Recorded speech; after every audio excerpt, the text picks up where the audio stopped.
Good day, please introduce yourself. Good day, Ma'am, sir. My name is Rina May H. Pacorza. I'm 27 years old. I have a live-in partner. I have only one son. He is now 6 years old. I am a college level. I took up business administration. Do you have work experience as a domestic helper? Yes, Ma'am, sir.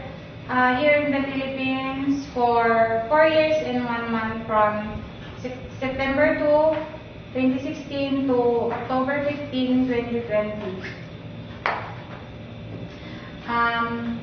I take good care of one boy for 6 months to 4 years old. Tell me about your responsibilities in your previous job.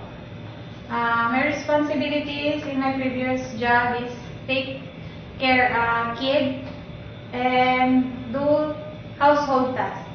Can you tell us how will you take care of the children, a baby, an elderly? I take good care of them by cooking,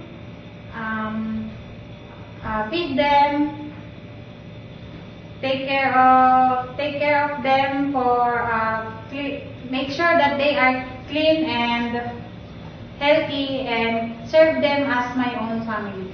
Please tell us some of your skills.